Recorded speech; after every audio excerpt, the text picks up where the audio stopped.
Bismillahir-Rahmanir-Rahim. Chairman Senate Sayyid Yusuf Raza Gilani, Speaker of the National Assembly Sardar Ayaz Sadiq, Prime Minister Muhammad Shahbaz Sharif, Honorable Members of the Parliament, distinguished guests, ladies and gentlemen, Assalamu alaikum. It is my singular privilege as your twice elected President to address the August House for the 9th time at the beginning of a new parliamentary year. Each such address is a reminder of continuity of our democratic system and of the responsibility we carry as representatives of people of Pakistan.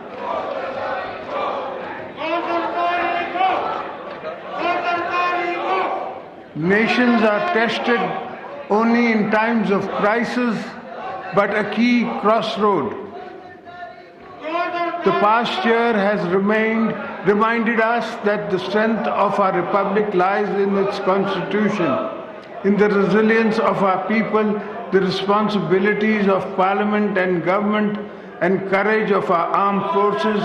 As we begin a new parliamentary year, we must build upon the resilience, safeguarding sovereignty, strengthening constitutional governance, and advancing economic transformation so that the stability of because growth and generate prosperity, progress, for peace for every citizen. As we gather here today, we stand on the foundation laid by those who shaped our national journey. Quaid-e-Azam Muhammad Ali Jinnah envisioned a democratic state rooted in the constitutionalism and rule of law. Shaheed Zulfikar Ali Bhutto gave this nation in its unanimous constitution. Shaheed Mohtarama Benazir Bhutto strengthened democracy process through sacrifices and exemplary leadership. My own belief in the parliamentary authority does not lie in words alone, but in action that builds our legacy. The last time I was president, I unilaterally returned the powers given to the presidency back to the House of Parliament as envisioned in the 1973 Constitution. Through historic 18th Amendment, today the presidency stands as symbol of unity, of federation, a bridge between federating units and a guardian of constitutional laws, and binds us all.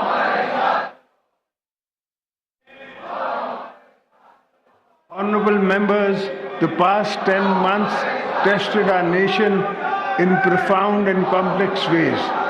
When our sovereignty was challenged on either front, Pakistan responded with strategic restraint and firm resolve. When confronted with unprovoked attacks on both our borders, one after the other, our armed forces acted with outstanding professionalism and discipline. In the case of Marka-e-Haq, they turned India's attack on our motherland into a landmark strategic victory. On the western border, when the Taliban regime ramped up a long line of attacks, the night of 26th February, our security forces acted decisively to signal zero tolerance for any incursions or sovereign territory. The political leadership stood united. The people stood resolute. At the outset, I want to express my nation's undying gratitude to the heroic defenders of our borders. It is because of the vigilance, bravery, and service that we are sitting here secure in our workplace and homes.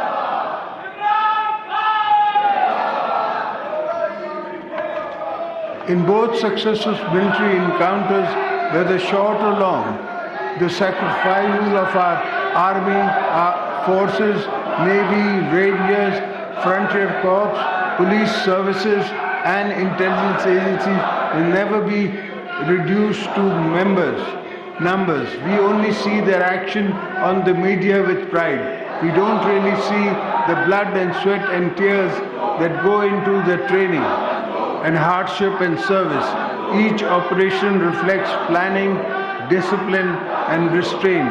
Each martyr represents a family that's upon ultimate service for Pakistan's stability.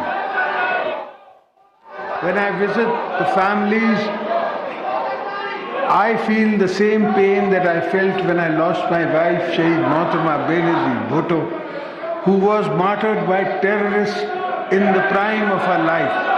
I therefore remind you all that as state we must continue to support their families with dignity and honor.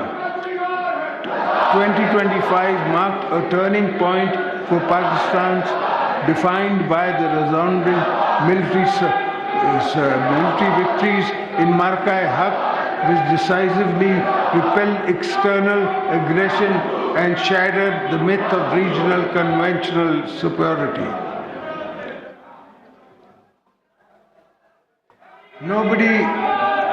Nobody in South Asia will be free and safe until the Kashmiris win their freedom for Indian occupation.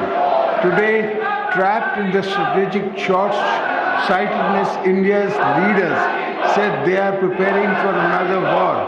As a lifelong advocate of regional peace, I would not recommend it. At the same time, I would also say that any aggressor should prepare for another humiliating defeat. Make no mistakes, we are ready for you. My message to them is move away from war theatre to meaningful negotiation tables, because that is the only path for the regional security. Pakistan is a responsible lingual state. We understand the weight of that responsibility. At the same time, we are a state that defends itself decisively when required. Our conduct reflects maturity, confidence, clarity of purpose. In 2025, we acted when necessary and exercised restraint once objectives were achieved. The message was understood clearly within region and beyond.